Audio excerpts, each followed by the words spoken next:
ಈ micro finance ಕಿರುಕುಳ ಆದರೆ ಒಂದು ಹೆಲ್ಪ್ ಲೈನ್ ಕೊಟ್ಟಿರ್ತೀವಿ, ಇದಕ್ಕೆ ನೀವು ಕರೆ ಮಾಡಬಹುದು ಅಂತ ಹೇಳಿತ್ತು ಸರ್ಕಾರ. ಇದೀಗ ಮೈಕ್ರೋ ಫೈನಾನ್ಸ್ಗೆ ಅನೇಕ ಕಡೆಯಲ್ಲಿ ರೈತರು ಆತ್ಮಹತ್ಯೆಯನ್ನು ಮಾಡ್ಕೊಳ್ತಾ ಇದ್ದಾರೆ, ಸಾಲ ಪಡ್ಕೊಂಡವರು ಆತ್ಮಹತ್ಯೆಯನ್ನು ಮಾಡ್ಕೊಳ್ತಾ ಇದ್ದಾರೆ. ಈ ಮೈಕ್ರೋ ಫೈನಾನ್ಸ್ನ ಕಿರುಕುಳಕ್ಕೆ ಸಂಬಂಧಪಟ್ಟಂತೆ ಯಾವಾಗ ಹೆಲ್ಪ್ ಲೈನನ್ನು ಓಪನ್ ಮಾಡಲಾಯಿತು, ಸಾಕಷ್ಟು ಕರೆಗಳು ಅದಕ್ಕೆ ಬರ್ತಾ ಇದೆ. 3 ದಿನಗಳಿಂದ ಕೂಡ 10ಕ್ಕಿಂತ ಹೆಚ್ಚು ಕರೆಗಳು ಅದಕ್ಕೆ ಬಂದಿವೆ. ಬೆಂಗಳೂರು ನಗರ ಜಿಲ್ಲಾಡಳಿತದಿಂದ ಈ ಒಂದು ಹೆಲ್ಪ್ ಲೈನನ್ನು ತೆರೆಯಲಾಗಿದೆ.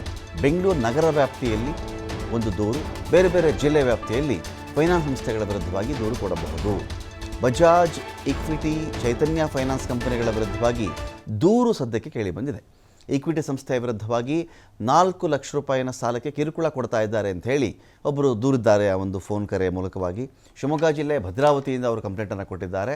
ಇನ್ನು ಚೈತನ್ಯ ಹಣಕಾಸು ಸಂಸ್ಥೆ ಅಂತ ಬಂದಾಗ ಇದರ ವಿರುದ್ಧವಾಗಿ 1 ಲಕ್ಷ ರೂಪಾಯಿ ಸಾಲ ಪಡ್ಕೊಂಡಿದ್ದಾರಲ್ಲ, ಅವರು ಕೂಡ ದೂರನ್ನು ಕೊಟ್ಟಿದ್ದಾರೆ. ಯಾವ ಥರ ನಮಗೆ ಕಿರುಕುಳ ಕೊಡ್ತಾ ಇದ್ದಾರೆ ಇವರು ಅಂತ.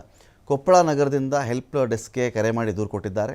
ಬಜಾಜ್ ಫೈನಾನ್ಸ್ನ ಕಡೆಯಿಂದ 70,000 ರೂಪಾಯಿ ಸಾಲ ಪಡೆದವರು ದೂರನ್ನು ಸಲ್ಲಿಕೆ ಮಾಡ್ತಾ ಇದ್ದಾರೆ.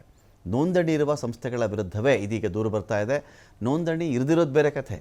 ಯಾವೆಲ್ಲ ಅಫಿಷಿಯಲ್ ಆಗಿ ರಿಸರ್ವ್ ಬ್ಯಾಂಕ್ ಆಫ್ ಇಂಡಿಯಾದ ಗೈಡ್ಲೈನ್ಸ್ನ ಕಡೆಯಿಂದ ಕೆಲಸವನ್ನು ಮಾಡ್ತಾ ಇವೆಯೋ ಅಂಥ ಸಂಸ್ಥೆಗಳ ವಿರುದ್ಧವಾಗಿಯೇ ರಾಜ್ಯದ ಬೇರೆ ಬೇರೆ ಭಾಗದಿಂದ ಇದೀಗ ಕಂಪ್ಲೇಂಟ್ ಬರೋಕ್ಕೆ ಶುರುವಾಗಿದೆ.